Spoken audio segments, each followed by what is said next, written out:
Oke, assalamualaikum warahmatullahi wabarakatuh. Waalaikumsalam warahmatullahi wabarakatuh. Selamat pagi. Pagi. Oke, pada pertemuan kali ini kita akan membahas tentang penghitungan sampel. Jadi kita ulang lagi sekali ya tahapan yang kita lakukan agar teman-teman lebih mudah memahami. Dalam sebuah penelitian, ya, penelitian ilmiah itu untuk mendapatkannya itu ada beberapa metode, ya. Tapi sebelumnya dalam penelitian ilmiah itu ada terbagi menjadi dua. Yang pertama adalah eksakta dan sosial. Ya. Berhubung teman-teman adalah mahasiswa ilmu sosial, ya, komunikasi, bisa pemerintahan, sosiologi, dan lain-lain, ya, sehingga kita tidak lagi membahas ini, ya, kita membahas ilmu sosial. Dalam penelitian sosial, metodenya pun ada dua, metodologinya untuk mendapatkan. Yang pertama adalah kualitatif, ya, kuantitatif. Berhubung pada semester ini teman-teman mempelajari tentang apa kuliahnya? Kualitatif, ya. Kita tidak lagi mempelajari tentang kualitatif tapi kuantitatif. Kuantitatif untuk mendapatkan penelitian kuantitatif, ya, itu terbagi menjadi dua. Yang pertama adalah survei dan survei. Yang non survei sudah pernah saya bahas, misalkan penelitian ekonomi. Kalau misalkan air pasang, akhirnya ikan itu susah didapatkan, kira-kira bagaimana penerimaan masyarakat. Jadi itu eksperimen istilahnya. Jadi bisa pendekatan ekonomi untuk non-survei. Nah, karena kita belajar kuantitatif dan kita tidak lagi belajar terkait dengan non-survei, ya, kita lebih banyak survei, maka kita fokus ke survei. Nah, jadi disinilah yang akan kita lakukan pada pagi hari ini. Dalam penelitian dengan metodologi, dengan metode survei, ya, itu ada 3 tahap yang perlu disiapkan. Pertemuan minggu lalu sudah saya jelaskan. Yang pertama adalah menyiapkan sampelnya, ya. Kita akan turun ke lapangan, ada 3 juta masyarakat, misalkan kita nggak usah turun 3 juta, kita ambil sampelnya aja, hanya beberapa saja. Contoh misalkan analogi yang kemarin makan bakso itu. Ya, untuk merasakan enaknya bakso nggak perlu makan satu gerobak untuk bakso, tapi 1 mangkok cukup. Ya, tapi harus proporsional. Nah, bagaimana caranya? Pada hari ini kita akan menjelaskan. Yang kedua adalah pembuatan kuesioner. Ya, untuk pembuatan kuesioner akan saya jelaskan lebih detail minggu depan, ya. Yang ketiga adalah analisis. Analisis itu bisa menggunakan aplikasi namanya SPSS, biasanya sering kita gunakan. Nah, intinya 3 ini akan kita lakukan dalam pembelajaran di semester ini. Nah, pada hari ini fokus kita mempelajari tentang sampel.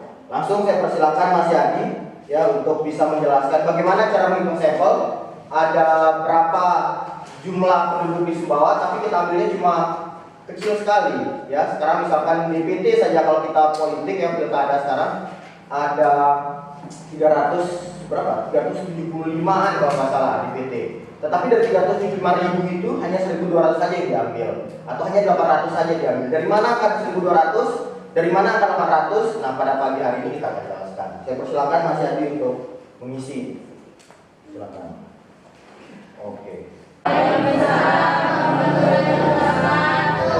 Selamat pagi adik-adik sekalian. Sebelumnya nggak apa-apa saya perkenalkan diri, cukup kenal panggilan saya. Ya, siapa tahu kalau ketemu di luar, dia tidak panggilnya itu siapa ya, kemarin pas ketemu kan kepanjangan ya, cukup panggil Yani atau Kak Yani. Kalau ada yang lebih tua, panggil aja, nggak apa-apa. Oke, baik, tadi seperti apa yang sudah disampaikan oleh Pak Miftah, hari ini saya coba membantu, ya. Di sini saya yakin teman-teman sudah pasti ada yang sudah pernah belajar sebelumnya metode sampling, ya, bagaimana cara menentukan sampel. Jadi sampel ini merupakan salah satu konsep dalam ilmu metodologi, ya. Nah, yang pertama yang perlu persepsi di sini ya. Orang itu kan biasanya, apalagi ini anak-anak ilmu sosial ya, dengar kata sampel yang pertama kali apa yang ada di benak teman-teman? Coba satu orang katakan dulu. Inti. Sampel inti. Sampel contoh. Oh ya, sampel bahasa Inggris ya. Sampel. Oke, terus.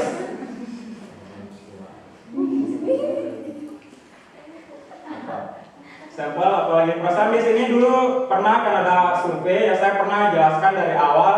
Ini kalau nggak salah Gita, Eka, siapa lagi yang pernah dulu? Itu pernah dulu dijelaskan masalah sampel. Nah, jadi yang pertama kita itu membayangkan sampel itu tidak perlu.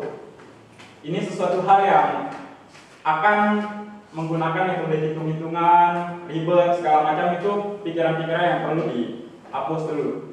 Saya rasa tidak ada sesuatu yang sangat sulit ya untuk kita pelajari selama kita mau belajar. Nah, jadi pertama dalam konsep, salah satu konsep metodologi itu ada yang namanya, nggak tahu biar rame papanya ya, ada populasi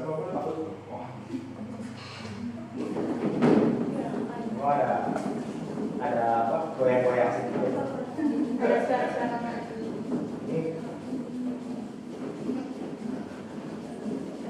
Ini juga ilmu juga ini metode ngapus papan. Statusnya gitu. Dari kiri ke kanan, bisa dari atas ke bawah.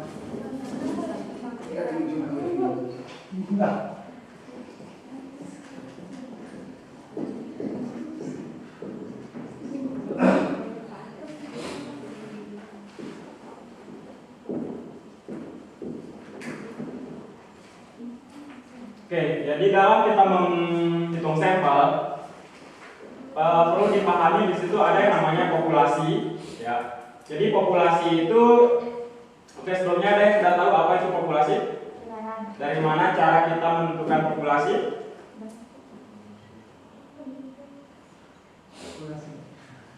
Populasi jumlah kuantitas. Populasi jumlah kuantitas. Oke. Yang lain? Ya? Ada kutub B. Populasi penduduk Sumbawa ada berapa? Oke, jadi populasi itu adalah jumlah secara keseluruhan objek yang akan diteliti. Nah, jadi populasi ini tergantung ya dari apa yang menjadi fokus kajian teman-teman. Misalnya kalau meneliti tentang perilaku memilih masyarakat Sumbawa, berarti di situ adalah masyarakat Sumbawa yang menjadi populasinya, ya. Jadi yang jadi populasinya adalah masyarakat. Tidak apa-apa kita lihat contoh ya. Kalau mau, contohnya pakai ini sih, Pakai apa? pilkada, ada divisi yang jelas. Oh iya, tidak apa-apa misalnya. Contoh misalkan survei elektabilitas lah.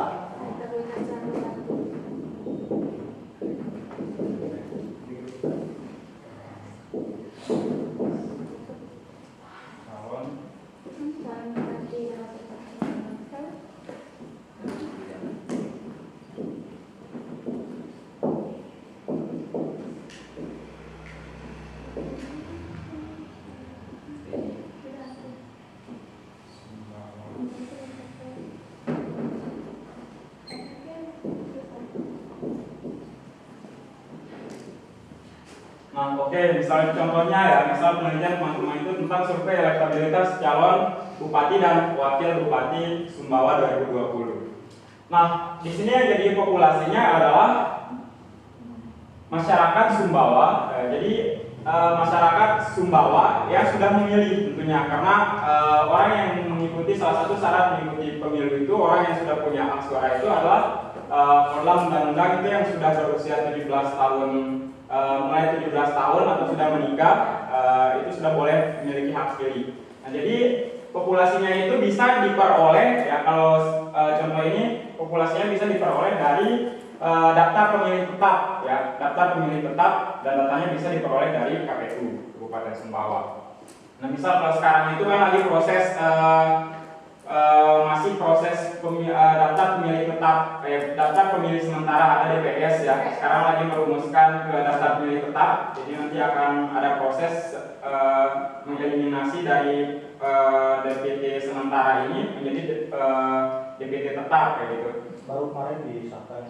Oh ya sudah disahkan. Nah, dan sudah disahkan berarti itu nanti bisa menjadi populasi dari penelitian teman-teman ya. Berarti populasinya nanti adalah DPT Pilkada Sumbawa 2020. 337.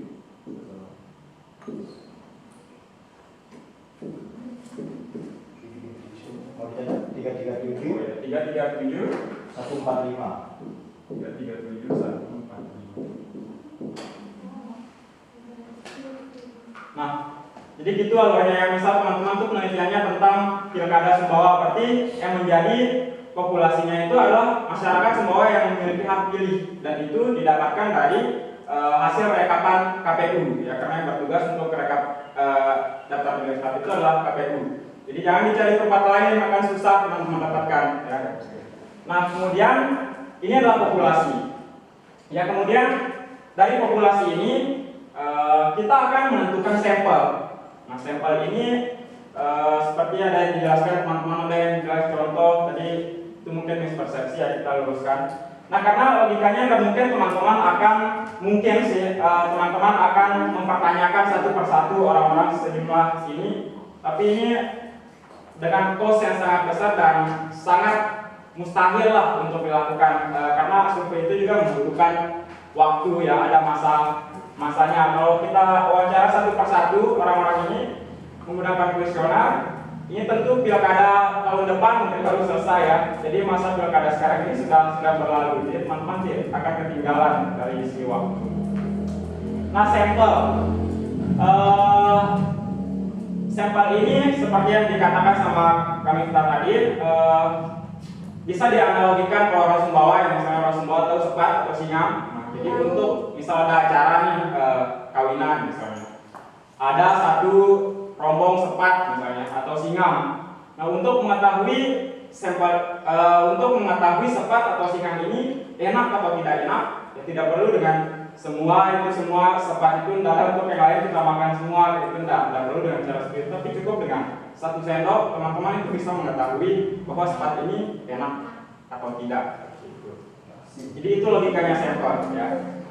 Nah, bagaimana cara kita menentukan sampel? Nah, ini ada beberapa rumus ya yang bisa digunakan. Yang akan saya ajarkan di sini nanti menggunakan rumus Slovin saja, dan kemudian juga bisa teman-teman menggunakan ada tabel yang sudah dibuat oleh Cambridge dan Morgan ya, itu bisa menjadi acuan teman-teman dalam menentukan jumlah berapa sih dari total populasi yang 337.145.000 jiwa ini, berapa sih sampel yang diperlukan gitu.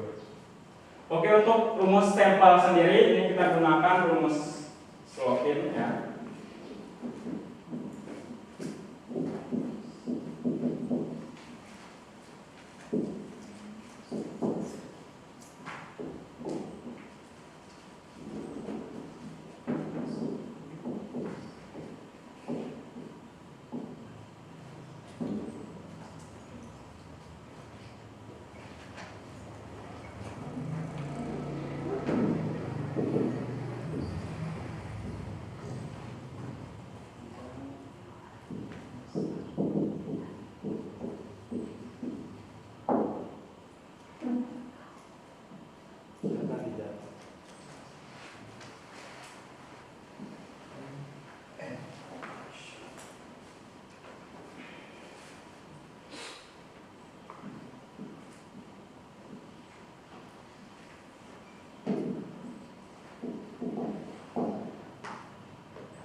Jadi ini salah satu rumus yang biasa teman-teman gunakan ya.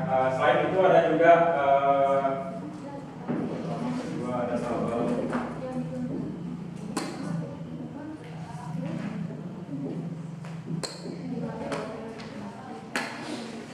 Jadi tidak kelihatan gambarnya di situ atau? Oh, tidak kelihatan? Atau ini saya?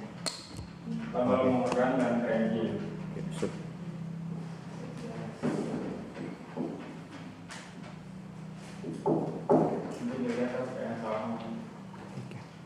Nah, jadi ini salah satu rumus ya yang bisa digunakan. Rumusnya N sama dengan N besar dibagi 1 plus N besar kali E kuadrat. Nah, N itu ini keterangannya. Jadi kita rumus mencari sampel itu adalah jumlah populasi secara keseluruhan ya. Jadi jumlah populasi ini secara keseluruhan dibagi 1 plus jumlah populasi di keseluruhan dikali tingkat error yang kita kehendaki dikuadratkan gitu. Mungkin sampai sini ada yang kurang dipahami atau bagaimana? Ya, silakan.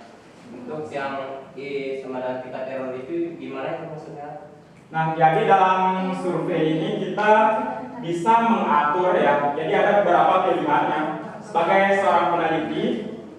Jadi kita memiliki apa ya? Memiliki kehendak ya, yang kita bisa terapkan dalam survei itu. Misalnya dia ada istilahnya margin of error. Biasanya kalau dalam survei-survei sosial seperti ini itu ada tingkat kepercayaan ya, dikenal dengan tingkat kepercayaan. Biasanya digunakan tingkat kepercayaan 95% ya. Tingkat kepercayaan 95%. Nah, dari tingkat kepercayaan 95% itu kita bisa mengatur, kita menghendaki kekeliruan dari sampel itu nantinya berapa persen. Jadi ada beberapa pilihan dari 5%, margin of error-nya 5%, terus 4% bisa, 3, 2,6, 2,6. Jadi ini tergantung teman-teman ya. Teman-teman bisa menentukan sendiri tingkat errornya atau margin of error. Biasa dikenal dalam rumus lain itu ada margin of error yang dikehendaki sama kita. Jadi teman-teman bisa pilih ya, bisa menentukan apakah akan menggunakan margin of error 5%, 4%, 3%, atau 2,6%. Nah, kita menentukan ini tentu tidak sembarang ya.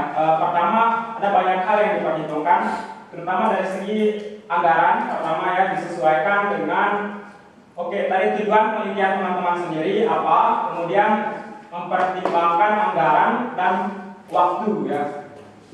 Jadi kalau nanti teman-teman kalau sudah praktek ini nanti akan tahu, tidak apa-apa ya, coba digunakan yang versi margin of error 5%, kemudian yang 4%, 3%, 2,6%. Nanti teman-teman akan tahu bahwa ini dengan menggunakan margin of error yang seperti ini itu akan menghasilkan jumlah sampel yang berbeda. Nah, sampel semakin banyak sampel, logikanya itu anggaran yang digunakan, yang dibutuhkan semakin banyak. Semakin sedikit jumlah sampel maka anggaran yang digunakan dan juga waktu surveinya juga semakin singkat ya. Biaya sedikit kemudian singkat. Jadi disesuaikan dengan kemampuan teman-teman ya. Gitu. Terus ada pertanyaan lain? Karena kalau tidak ada, kita coba praktik ya. Teman-teman silakan dimasukkan rumus itu. Coba menghitungkan dengan menggunakan margin of error 5% dulu.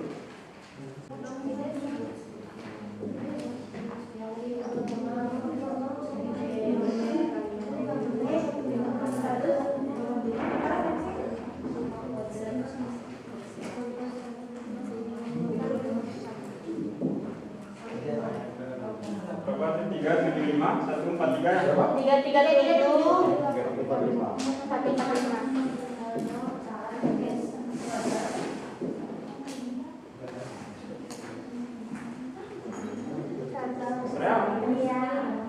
Maksudnya sama kan ya?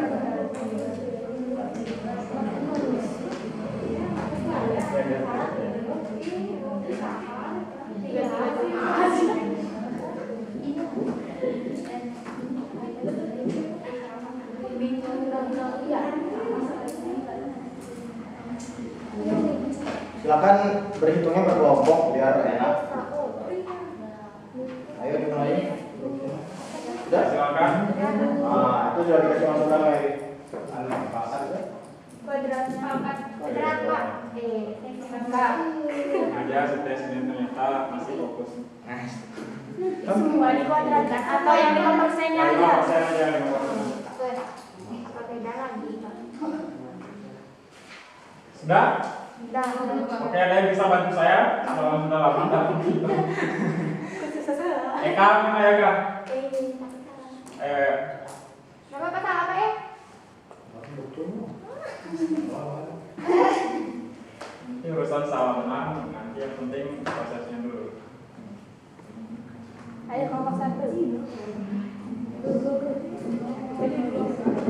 Nanti tolong perwakilan yang cowok hitung yang versi 2,6% ya. Yang D-nya itu 2,6% sekarang.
Iya, betul. Sama 3 sama 45 bagi 44. Pas. Berapa? Itu udah keluar. Ya kalkulator nih. 843 jangan dibulatkan dulu ya Kak. Bulatkan dulu ya Kak. Ini. Ya bulatkan dulu ya Kak. 842, sama aja Kak. Betul ya itu.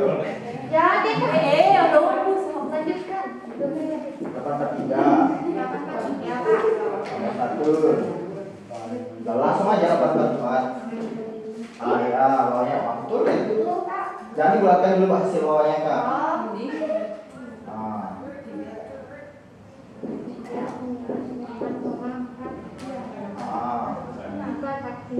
Dibulatkan dulu Mas, sama dengan.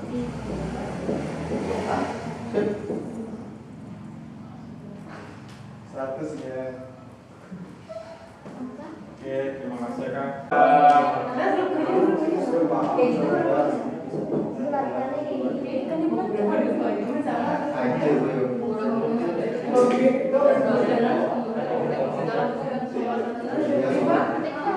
Ini kalau mau pakai turun, nggak apa-apa. Oke. Sama-sama dihitung pakai kalkulator.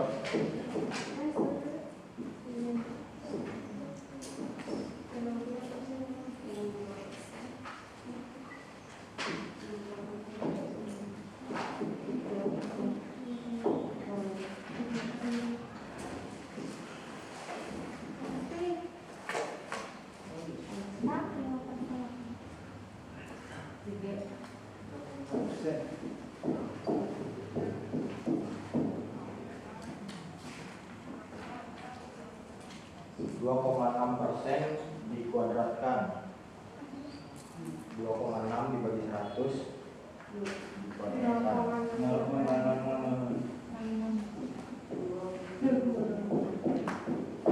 berapa? 2,6%? 0,026 dikali dikuadratkan 0,000676 0,03676 berapa? 676 676.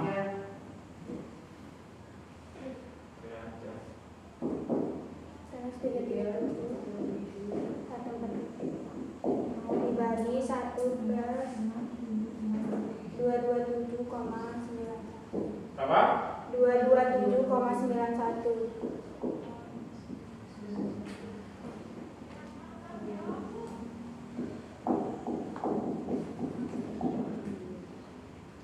Satu plus dua 228,91. Nah, berapa ini? Bisa dibulatkan. Dibuatkan aja. Ya, dibulatkan aja langsungnya. 229. Di bawahnya aja.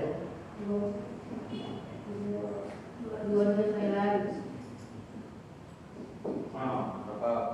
ini baseline terakhir. Masih mau Ada kalkulator? apa Berapa? 1472. 1472. Satu empat tujuh dua.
Nah, tidak apa-apa dicoba lagi yang versi 3%. Silakan dihitung. Nah, untuk apa? Tujuannya itu sengaja saya minta teman-teman itu melakukan semua tingkat error yang dilakukan biar nanti bisa kelihatan perbandingan sampelnya. Silakan dipraktekkan yang versi 3% lagi.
Ya.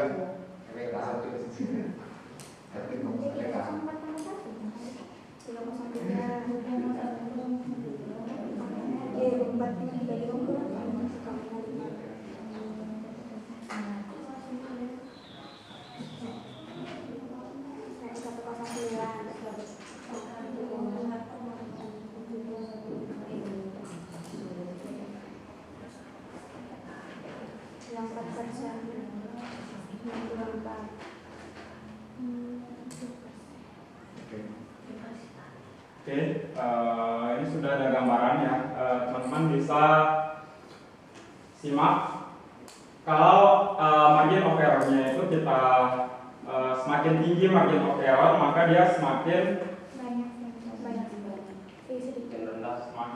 sedikit sampel. 5%, ini kan yang 5% ya, ini yang 2,6% ya, dan yang 3%. Jadi semakin banyak itu makin sedikit sampelnya. Lihat kebalikannya, kalau semakin sedikit maka semakin banyak sampelnya.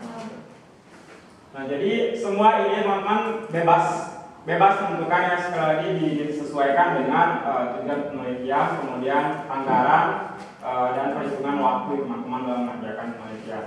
Nah, selain cara ini ada juga metode lain ya, teman-teman bisa seperti yang saya tulis tadi itu ada namanya tabel Craig dan Morgan. Nah, di situ mereka itu sudah buat list semua populasi ya. Kalau populasinya 1000 misalnya, populasinya 100, 1000, kemudian belasan ribu, puluhan ribu hingga ratusan ribu itu, mereka tinggal dilihat di kolomnya dengan tingkat margin of error 90, tingkat kepercayaan 95% dan margin of error 5%, itu sudah ada. Jadi teman-teman tidak menghilangkan proses menghitung, langsung melihat tabel itu juga bisa. Itu bisa dijadikan sebagai rujukan. Misal angka dengan populasi sebanyak 337.145, nah teman-teman tinggal lihat, nanti bisa di-download ya di internet tabel Craig Morgan. Itu langsung keluar nanti angkanya kalau populasinya di kisaran 337.145. Nah, jadi ini secara keseluruhan proses kita menentukan sampel. Nah ya, jadi setelah kita menentukan sampel, akan ada ke tahap selanjutnya. Nanti kita ada yang namanya konsep membuat kerangka sampling ya. Jadi bagaimana dari misalnya kita sudah sepakati ya, kalau penelitian yang akan kita lakukan menggunakan margin of error 5% misalnya, berarti sampel yang kita gunakan adalah 400. Nah, nanti dibuat selanjutnya membuat kerangka sampling. Misal dalam Kabupaten Sumbawa itu ada 24 kecamatan ya. Nanti dibuat kerangkanya, di formatnya oh iya, berarti cukup sampai sini. Jadi sebagai gambaran saja ya, jadi tidak cukup sampai di sini, teman-teman sudah tahu cara menentukan sampel ya dari total populasi yang ada, kemudian kita menentukan sampel.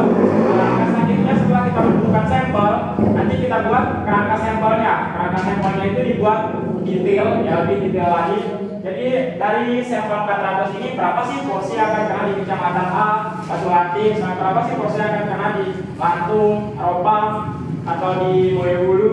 Nah, jadi didistribusikan lagi ya, sehingga menjadi sesuai secara dibagi secara proporsional. Jadi semakin besar wilayah jumlah DPT di kecamatan tersebut, maka nanti sampel yang diperoleh juga semakin besar gitu. Jadi kalau semakin kecil kayak Lantung atau Ropang, nanti Penangguan kecil DPT-nya, maka sampel yang akan didapatkan juga kecil ya.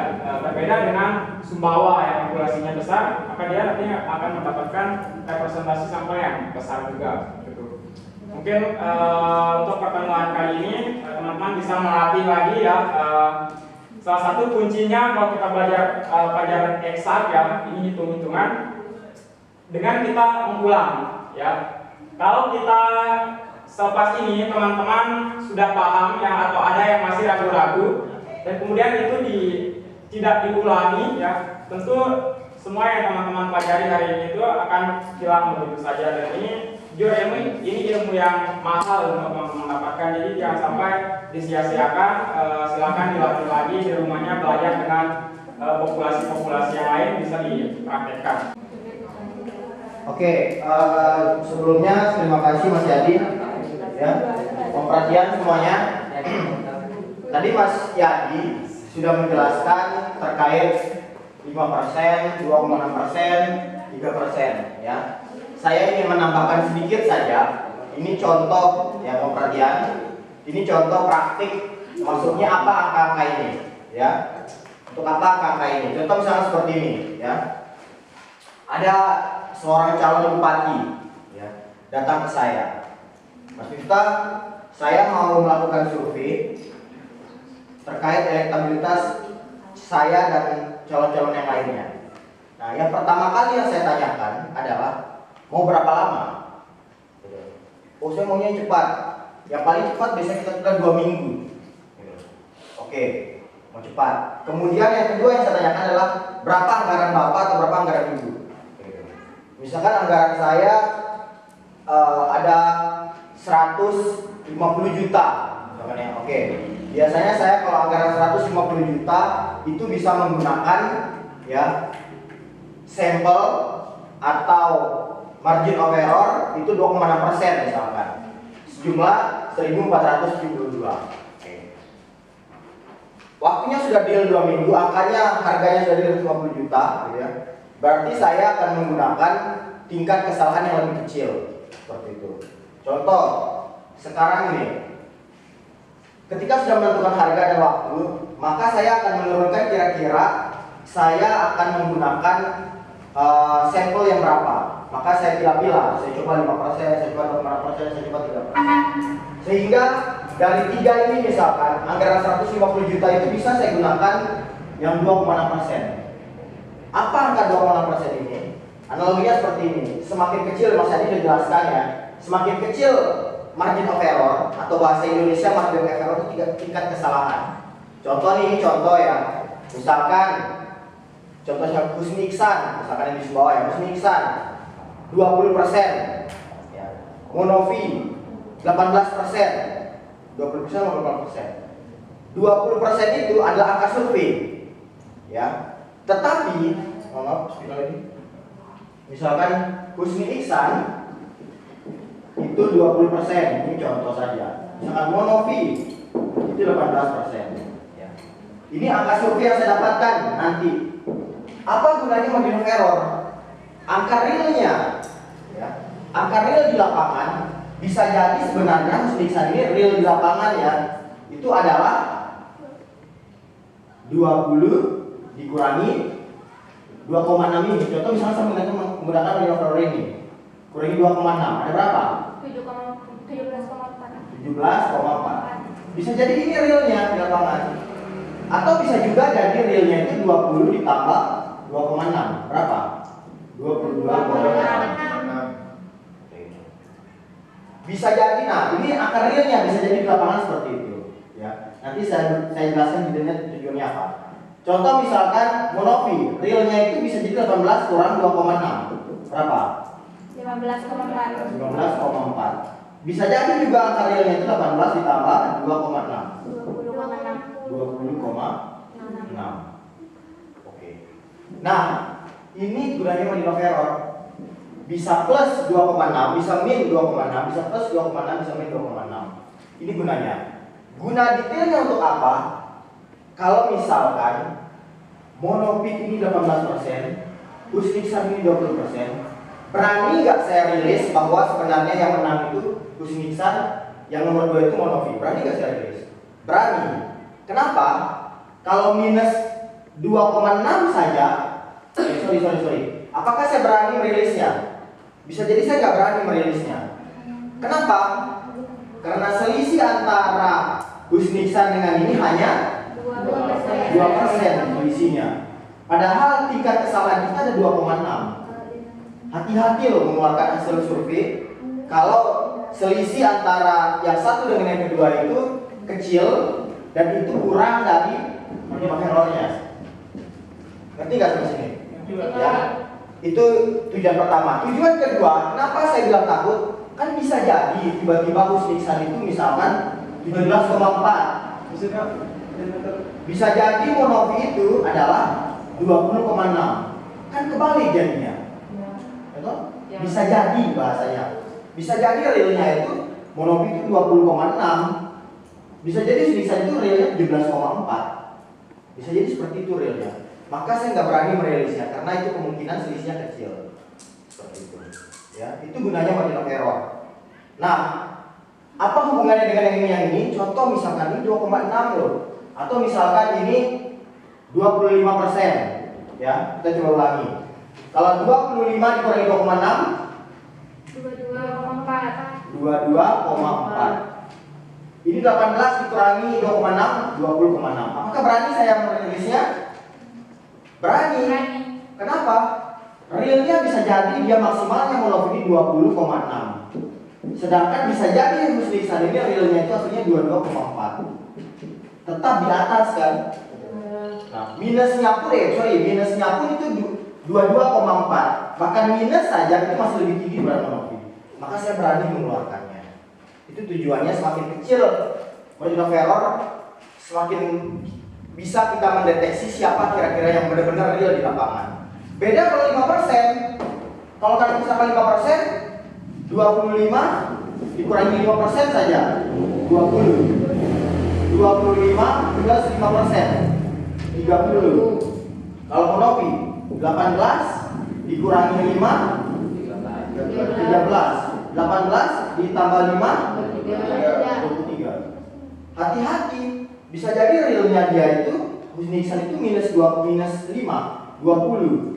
Sedangkan bisa jadi Monovi itu plus 5 aja 23. Akhirnya urutan ini bisa jadi nggak valid. Jadi semakin kecil, makanya saya maunya 5% deh, uangnya cuma 400, uangnya cuma 50 juta, ini saya kasih. Tapi hati-hati loh, Bu, kalau misalkan tiba-tiba hasil surveinya itu selisih antara nomor 2 itu dekat, lebih kecil dibandingkan margin of error, itu kita nggak tahu loh yang realnya di mana. Jadi semakin kecil tingkat kesalahannya, margin of errornya, walaupun selisihnya itu dikit, kita tahu kayak urutannya mana yang asli dari lapangan. Jadi itu gunanya margin of error, ya. Jadi nggak sembarangan kayak gitu. Maka biasanya kita kalau mensurvei politik, ya, itu kita akan meminta klien kita untuk menggunakan margin of error yang paling kecil, 2,6 bisa kita gunakan. Sehingga kalau misalkan ada selisih 3% saja, kita berani mengungkapkan bahwa ini realnya yang urutannya itu. Tapi misalnya kalau kita menggunakan margin of error 5%, tiba-tiba selisihnya itu hanya 2%, calon 1 dengan calon 2, kita nggak berani merilisnya. Kita nggak berani merilis karena bisa jadi itu tingkat kesalahannya itu besar. Bisa jadi urutan pertama, urutan kedua itu bisa berubah. Ya, jadi itu gambaran tujuan margin of error itu. Ya, tadi Mas Yadi sudah jelaskan ketika sudah dapat 400 ini 1472, 1109 ini belum selesai. Tapi ada diturunkan yang kemarin saya jelaskan tentang target untuk diturunkan ke kecamatan, ke desa, ke TPS. Insya Allah minggu depan Mas Yadi akan mengisi kembali. Ya, itu dari kami penjelasan tentang sampel, kemudian tujuannya margin of error itu apa gambarannya. Tujuannya seperti itu. Terima kasih. Jika ada yang bertanya silakan, tapi saya tutup dulu. Assalamualaikum warahmatullahi wabarakatuh. Waalaikumsalam.